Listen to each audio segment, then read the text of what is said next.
So I'm here in the Rayburn office building where the final hearing of the task force investigating the assassination attempts against Donald Trump has just completed. And there was a press gaggle here out in the hallway, but I was not able to get all of my equipment set in time. But we can see a lot of the representatives are here engaged in press interviews. We're going to be hearing the final report from the committee today. Now, the good news is, well, let's start with the bad news. The bad news is, the hearing didn't really get into all that much, as far as I could tell. The upshot of the hearing was the Secret Service admitting that failures occurred and that they need more money to avoid that stuff in the future. I mean, from where I sit, really substantial aspects of this case haven't been discussed at all. But this was a good trip for me coming to Washington, D.C. I prepared a report that I'm going to present to Crowdsource the Truth viewers later tonight. This report is going to go out for sponsors only, so people who are sponsoring Crowdsource the Truth on odyssey.com/@crowdsourcethetruth, crowdsourcethetruth.substack.com, or subscribestar.com or patreon.com/crowdsourcethetruth. Tonight, when I get back to the hotel, I'm going to take everybody through this report that I created. And this is sort of my after-action report on Goodman versus the Beaver County ESU. I haven't shown this report to anyone at all other than the members of Congress who I've shared it with. Clay Higgins has a copy. Mike Kelly, who's the chairman of the committee, has a copy.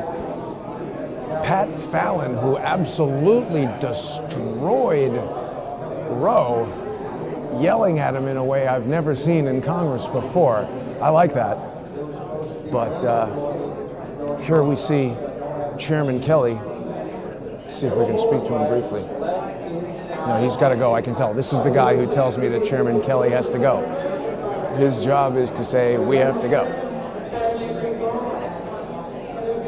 But Chairman Kelly has a copy of the report. I'm hopeful that this report can make a difference because it's tangible evidence and it's got a simple open-ended question. Why would the Beaver County District Attorney not want to give it to us? We will see. I don't know if Chairman Kelly is going to have time.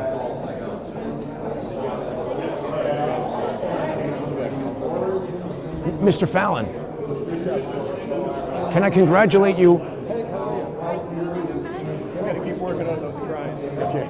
I want to congratulate you on the most epic yelling at of anybody. I don't want that. But it was well deserved. Did I get to give you a copy of the report? Yeah, I got that. Okay, I'd love to be in touch with you about that. The simple upshot is, if I am wrong, if I'm a conspiracy theorist and this is disinformation, the police could easily prove that by presenting the original photo. I've extracted their embedded photos from the PowerPoint presentation that was presented to Chuck Grassley. He had that after-action F-POTUS report. Pages were redacted. When I did my right to know lawsuit, they sent me an unredacted report and I saw all the photographs. What I would like to see happen, and I'm going to talk to Chairman Comer on oversight, because I said on oversight, is for oversight to follow up and kind of tie in all the loose ends, cross the T's and dot the I's for some of the things that we weren't able to do, because I'm guessing the DOJ is going to be a lot more cooperative. I don't think so. January 20th. Oh, well, that might be right. Yeah, that's what I'm that saying. might be right. With the new administration. So that's my hope, because there are some things there's questions we still need answered. Absolutely. We need to go to the Capitol. Mr. Fallon, lovely to meet you. I'd love to be in touch. Thanks very much. There we go, Pat Fallon. That's excellent. So this is not the end. They're going to follow up. Actually, he's just reminded me, James Comer. Yeah, I have something I'd like to discuss with him. So, I don't know. It's tough to make things happen in Congress, but I can tell I'm making progress compared to, years ago when I used to come here with reports that were dumb and nobody cared about versus now, particularly this one, because it's easy to grasp what I'm talking about, and it puts something simple, something I learned when I was running 21st Century 3D, is that if I would just cold call people and say, oh, hey, do you want to make a 3D production for your company? It was too much for the person on the other end to contemplate. You need to have a simple yes or no. If there's something they can say yes or no to, they'll do that. And this is similar. This photograph, you can explain to people how the original photograph would prove me wrong and how it makes no sense that they don't want to provide it if proving me wrong is something that they want to do. People get that. And I do think Congress members could put pressure on the cops and get them to give us what we want. So we'll see if we can do a little more talking, perhaps to Clay Higgins, and see what he says. Maybe we'll get maybe better sound from the representative if the microphone is there. Yeah, I would think so, absolutely. But I am convinced we're going to get somewhere with this.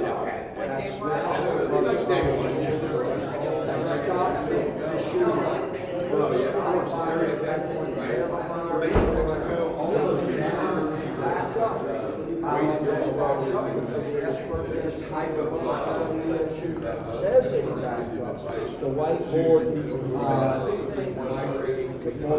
Wait a minute, is that Riklin right there? He wasn't in the hearing. Shows that the profile. That's interesting. That looks like that was Ivan Riklin, but he was not in the hearing.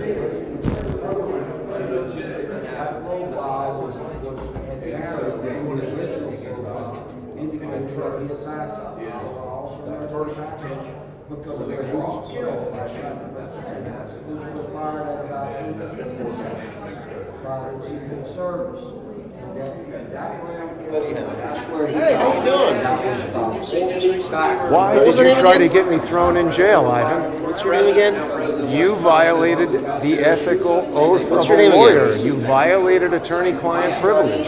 You should be So as disbarred. long as you're maintaining decorum, we're good. I'm always calm. You're a liar. You're always Everybody knows it. What were you doing on January 6th with a mask on? Why, when I tried to What was your retain name you again? as my attorney, did you try to get me put in jail by violating attorney-client privilege? You know you did I it. You don't exercised my deny First doing it. No, you Amendment. didn't. Never The did. First Oh, I don't- Amendment does not I don't- allow you to violate didn't retain me attorney-client for privilege. anything. But we did have conversations with We were me outside here. seeking I'll let you an know, I'm gonna attorney. stand here and Those we'll are address this as long as you want attorney-client to. privileged conversations, just like Once you when finish your Michael Cohen tirade, spoke I'll make a to comment so that you kind of calm Costello. When Michael Cohen spoke to Costello, he never retained him. But because he was talking to him about finding legal representation, that is also an attorney-client privileged conversation. You learned every detail of my case, and then you deliberately and specifically attempted to violate the order because you are a So here's malicious where I'm actor. at. Here's and where I'm an at. All right, now unethical you're attorney. done with your diatribe there. Here's the deal. Yeah, what's the deal? Yeah, Yenny is a name that you don't You're like. an idiot. And I was saying that she is a Secret Service. Go away, Ivan. Spot the target. Go get That away. you have identified as a foreign Get agent. away from me. Target. Get out of here. Was identified as a foreign agent. And it was You're on mute. You're not being recorded. on the foreign agent registration. Get out of here, Riklin. And that information, when you asked me about censorship, I talked about and that she needs to stop with her censorship regime. The truth You of the don't matter like is that you I are a say the name deliberate liar who attempt the court order. Is that what you want to talk about? Guess what? You love her, don't you? I don't like her. Guess what? Her Twitter account was, she actually deleted her Twitter account. Remind me your name again. My name is Get Out of Here. No, that's not your name. That's not your real name. Your You influenced me.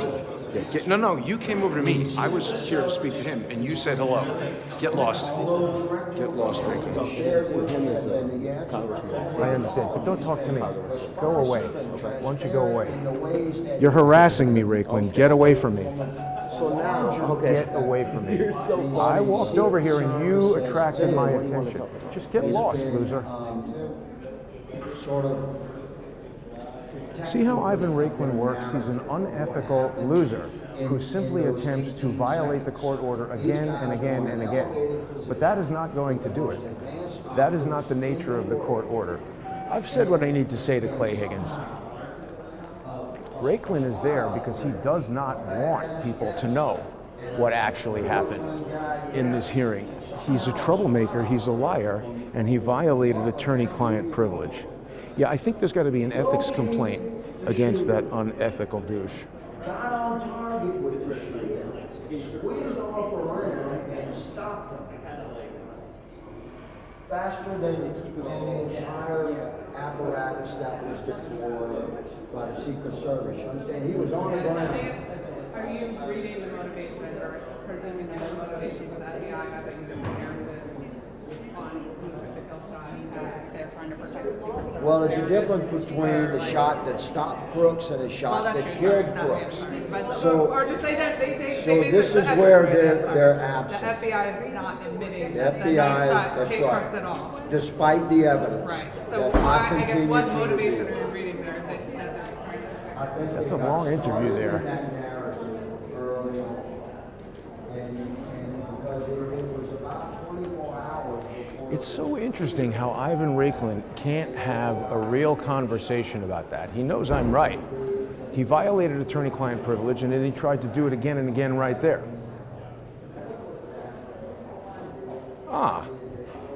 I've just come up with an excellent idea.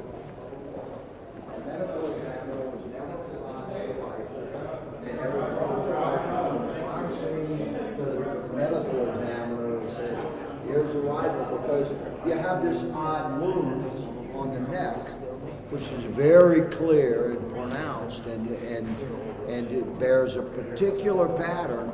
You know, you have to look at that and say, what the hell caused that? And in the absence of anything for the medical examiners to say, well, it looked like it was perhaps caused by a rifle. And you have to put together the sequence of events in those seconds. How did the broken buttstock smash into the side of Crooks's neck and jawline to cause such a precise injury that perfectly matches the buttstock? How did that happen if the damage to the buttstock was caused by the round that killed them? You understand? You have to ask those questions. So I think the FBI was too fast on some of their own conclusions in the initial 24, 36 hours of the investigation.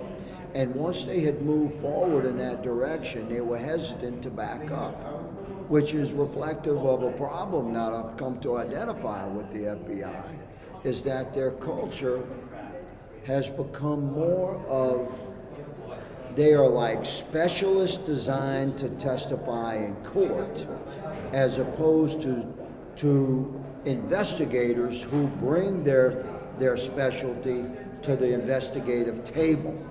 There has been a notable lack of investigative sharing amongst the FBI. So they're operating in silos.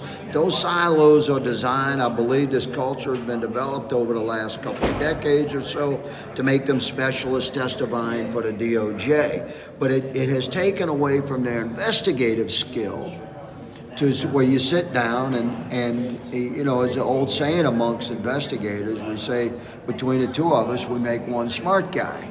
You sit down at the table, you put everything on the table, and the pieces of the puzzle start coming together. But if you're in a silo and you won't talk to the other guy because that's not your job, the laboratory guys, I asked them, Why did you not? You say all you do is examine stuff in a laboratory like bullet fragments, right? Right. That's what we do. We're lab guys. Well, did you ask where are the other bullet fragments? Why did you not? It's not our job, Congressman. We just examine what they give us. Did you read the Pennsylvania State Police report? No. Did you read the autopsy report? No. Wow. Did you meet with the other investigators? No, sir, that's not our job. We're laboratory guys. So you see what I'm saying? I've come to discover this from within the FBI, which means, quite frankly, I'm encouraged because 2 years ago, 3 years ago, 1 year ago, I didn't think we could fix the FBI. Yeah, I think it was so corrupt at the top and so dysfunctional, you had to dismantle the whole thing, start over. But now that I've been on the inside, I can see what has gone wrong with the FBI. I don't think it can be fixed. Did they explain why they hosed off the roof, destroying evidence the next day? Well, it wasn't the next day, but it was a damn good question. Why did you release the most significant crime scene of the century after a few days? Why did you release the body for cremation 8 days after the assassination attempt? Why did you release the body for cremation knowing that other investigative authorities are conducting in parallel investigations, including Congress and the Pennsylvania State Police? Right. You preserve that body, you keep it cold so we can look at it later, so that we can see things that are missing, like, hold on, where is the x-rays? Right. Oh, the x-rays exist. All right, let me see what the x-rays show. Oh, the x-ray shows that there are other bullet fragments. Well, where are they? Well, we didn't retrieve them. Well, go get them. You still have the body, you understand? This is why you preserve bodies. And the FBI says, well, we had concluded our investigations. We had no need to. Bullshit. And these things keep going, man, and you discover what's missing. If it's missing, how do you know it's missing until you've determined, you put your rest of your puzzle together and you see the piece missing, and people start asking questions. And that's when you have to be able to go back and re-examine the body. Sometimes we exhume bodies. Right? Well, not when they're burned up. When they're cremated. Now, you mentioned the medical examiner, and earlier... Sorry, I was interviewing him. Can I ask a final question before you... Sure, yeah, keep going. I mean, we got all day for that. No, I understand, but you did jump in on my interview, okay, so sorry. like if I could It's going to make it better, but keep going. Okay, thank you. Sorry. All right, we all love each other. No, I know, but it's a new dawn, a new day. So, well, when one person is talking to a member of Congress on their own for several minutes, and someone jumps in, it's not a game. I am the member of Congress, and I have other stuff. Yes. I'm sorry. You mentioned earlier that you're going to continue this on the oversight committee in some role. Is there going to be like a new investigative panel, like to look at this, or what kind of the role? Yeah, my subcommittee. Okay, your subcommittee, your existing subcommittee. Yeah. Well, no. Or is it a new subcommittee? In the 119th, trust me, I'll be in a chair with a gavel continuing this investigation. Okay, and it would be a new subcommittee. I'm not going to comment on that, but because that is to be determined by leadership. But I'm going to continue. Let me say I'm going to continue my investigation, whether anybody likes it or not. Related to the assassination attempt, or more broadly at the FBI. All of that, like the FBI, they're going to have to answer a lot of questions. And my investigation into J13 has made it very, very clear to me. The pursuit of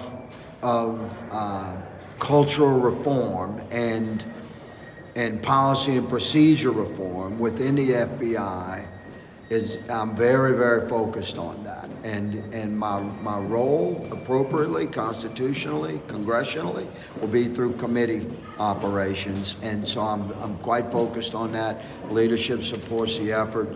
We'll see how it unfolds in the 119th specifically, but my investigation is continuing. I have a tremendous investigative file in my office here in DC and at home, and I'm doing a lot of stuff, man, including some deep ballistic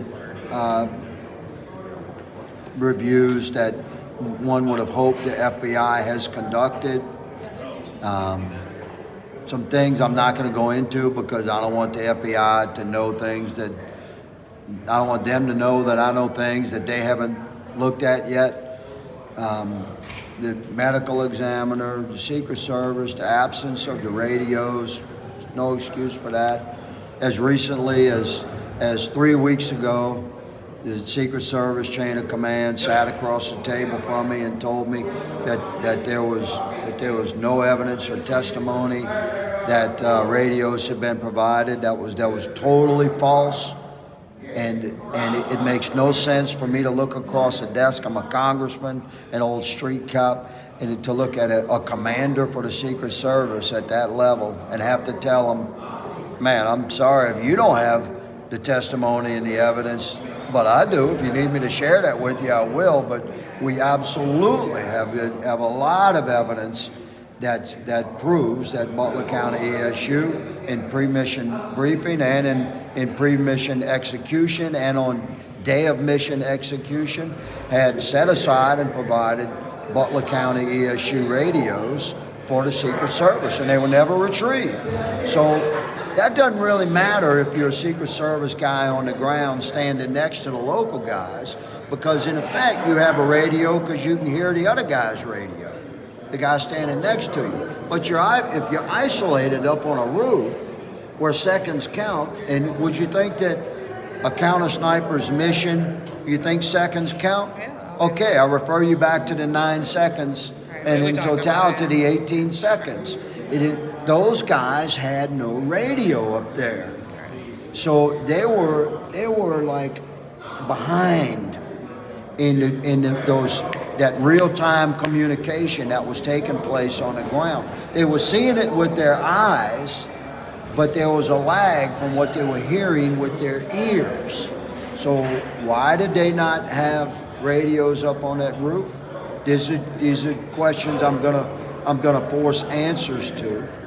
So everyone, let me say, between Butler County ESU, the FBI, the medical examiner, and the Secret Service, the only testimony that has unwavered and that evidence has corroborated the testimony of and the position of is Butler County ESU. The FBI has wavered, the medical examiner has wavered, the Secret Service has wavered, but not Butler County ESU. So I just think that the full truth should eventually be revealed, and because my investigative conclusion is at variance with the FBI investigative conclusion, and the narrative being supported by the medical examiner, and the Secret Service is in alignment with the FBI, it puts me in a position where I have to slowly and calmly present all the evidence to drag along these huge agencies to be in alignment with what I know to be the truth, which is my investigative conclusion, which, let me say, is not bad. It shows that what happened, you had a high level of performance by local tactical guys who stopped the shooter, and he never fired another shot because the Secret Service killed him. So what's wrong with that? You had an event, it was planned, you had a guy that was committed to death. I've spent hours on the ground in Crooks's neighborhood. I've spoken to members of the board of the college where he was scheduled to attend, and we were very excited to get him. He was a highly accomplished engineering student. Did anybody know that? Yeah. I found that out. I looked into that. What caused this guy to become a shooter, talking to himself in the final year of his life? Did you glean anything on his motives from your investigation? He's somehow, like, he lost his mind. And I'm the one looking into that.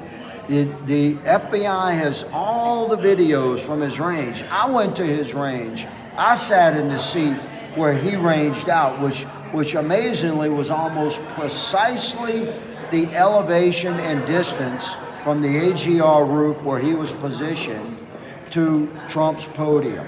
That's exactly where his range that he selected was. But he was shooting on that range for a long time. There was cameras at that range, 2 of them. I pointed those out. Where's the videos from those cameras? Who has them? Who do you think? Nobody. The FBI. Oh. The FBI has all of that. They got all the hardware. I interviewed the owners of the range and the managers of the range. And I pointed out those cameras. Was Crook, he would go there by himself and shoot from particular shooting positions at that range. Was he talking to himself? Was anyone with him? What vehicle did he arrive in? The camera showed that, the 2 cameras. I don't have that video evidence. Who has it? The FBI. Have they shared that with us? No. But I'm going to force these things. Was the FBI present at the medical examiner's autopsy when he discovered bullet fragments that remained inside of Crooks? I'm not going to go into detail, but they were there according to the X-ray. So if you're an FBI guy and if you're present at the autopsy, what are you going to say? Yeah, get the bullet fragment from his shoulder, but just leave the rest of it. I mean, who made that decision? Was there anybody really there? How the hell do you have X-rays from an autopsy report excluded from what you're told as a congressional investigator? Finally, here's the autopsy report from the medical examiner.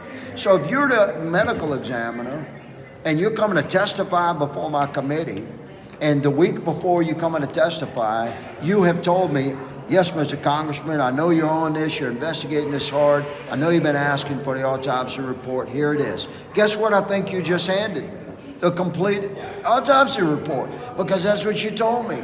So I go through the autopsy report and says, where's the X-rays? And now for 2 months, I can't get an answer from you about where the X-rays. The only reason I find out there were X-rays is because I read the final report of the Pennsylvania State Police, and thank God he was squared away. Very thorough report. If you haven't read it, you should. But one little section in his report references his review of the X-rays from the autopsy report that cited that there were multiple bullet fragments. That I'm saying, so I'm at Quantico, say, where are the bullet fragments? Here's 2 of them. One recovered from Crooks, the other recovered from the roof. So, well, I see notation of other bullet fragments. We don't know anything about that, Congressman. We're just lab guys. Aren't you FBI guys? Yeah? Okay, well, did you read this report? No.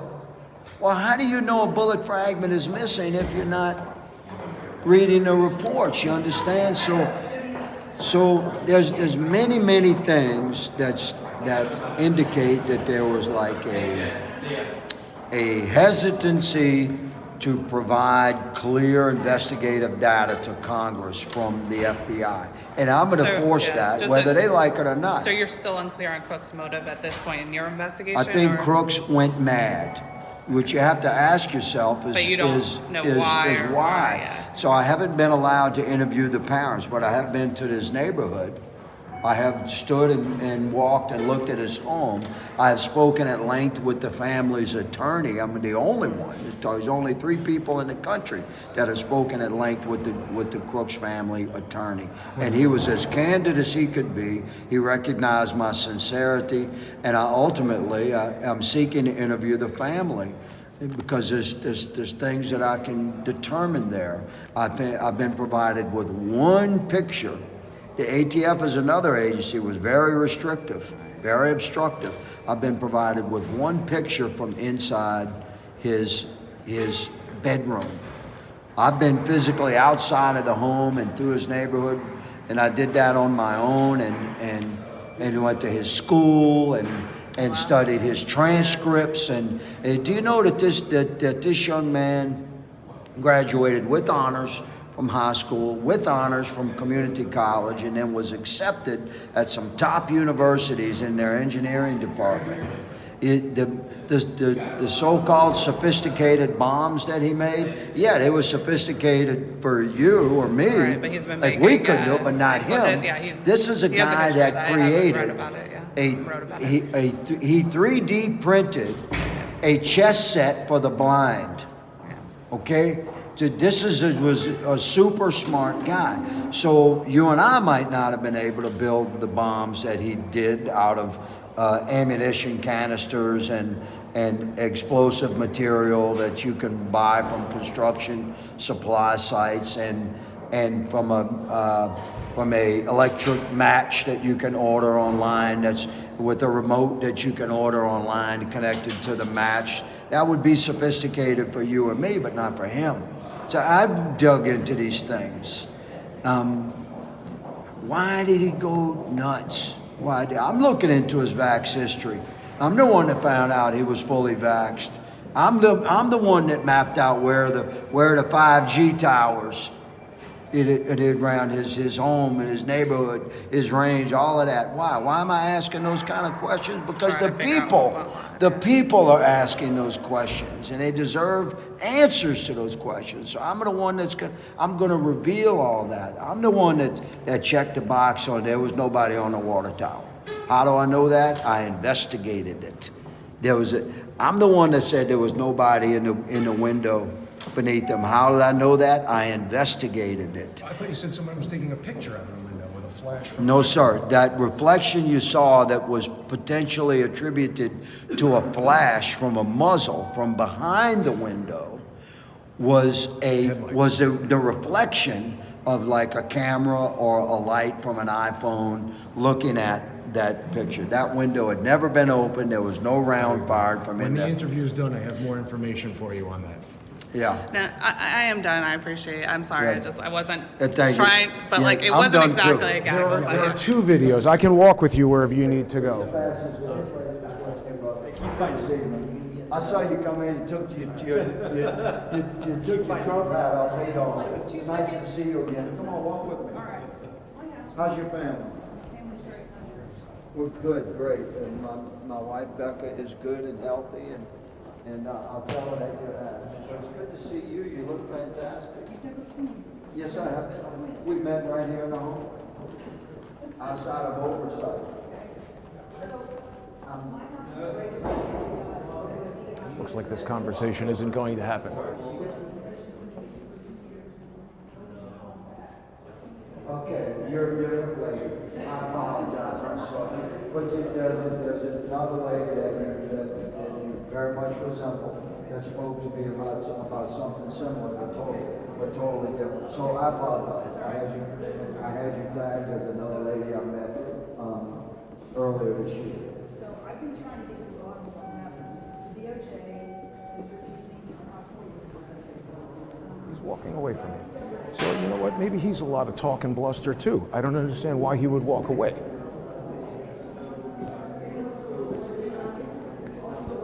I handed him the report.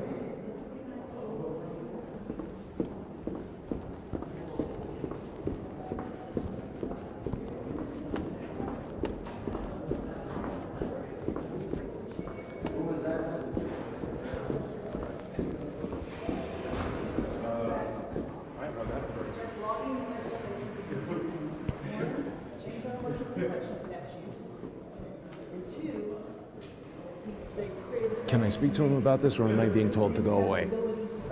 He's already late for a meeting, so we have to get back. Okay. Why did he talk to that fat chick for so long? She was talking about bullshit. I don't know. I don't know. But anyway, yeah, that was just a Congress way of walking away. That disappointed me a lot.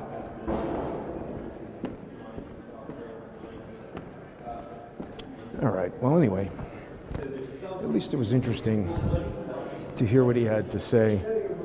We saw Riklin again. Interesting that Riklin wasn't in that hearing. See, that guy's always here doing something, and it's usually something not good. He's a liar who thinks he's going to get somewhere.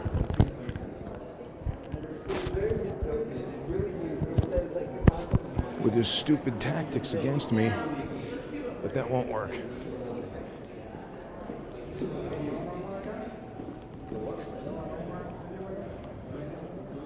Guy's a fucking loser. So anyway, hopefully something happens with that report, but if Clay Higgins is going to be in charge of the committee and he walks away from me like that, it tends to make me think he's not interested in actually seeing it.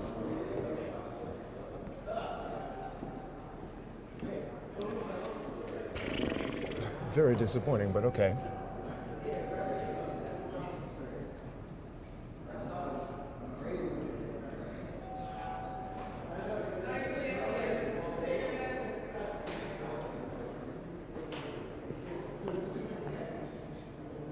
I just don't know if Congress is ever going to do anything. You know, this is a thorough investigation of the absolutely wrong thing. What I was going to say to him is, he's talking to the Allegheny medical examiner. How did they even determine that that was Thomas Crooks on the roof?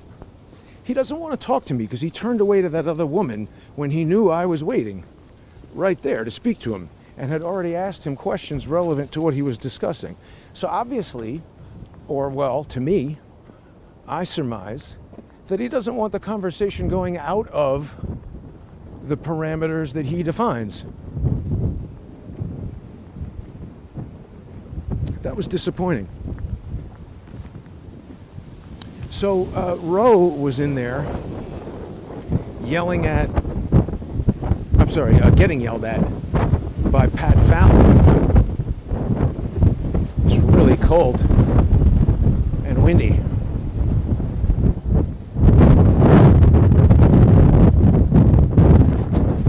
So I don't know, that might not be too good for sound, but I mean, I feel like I never get to speak to anybody when I come here. You know, there's stuff I want to go say to James Comer about the impeachment, but I don't know. Is he going to do anything?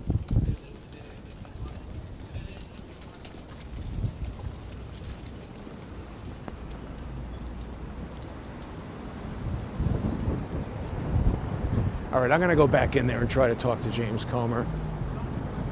That's it for now. Thanks, everybody. Oh, don't forget to become a sponsor, please. It's tough to do these trips now. I do appreciate the sponsors who make it possible. Please join me on odyssey.com/@crowdsourcethetruth, crowdsourcethetruth.substack.com, or subscribestar.com, or patreon.com/crowdsourcethetruth. I'll just go in there, see if James Comer is around. He's not going to be. Then I'll head back to the hotel. I got to get something to eat, but there'll be a sponsor exclusive show tonight where I'll present the report that I've just given to Clay Higgins and a bunch of other people in Congress. It's so windy anyway. It's not good for walking around and talking right now. Thanks for watching, everybody.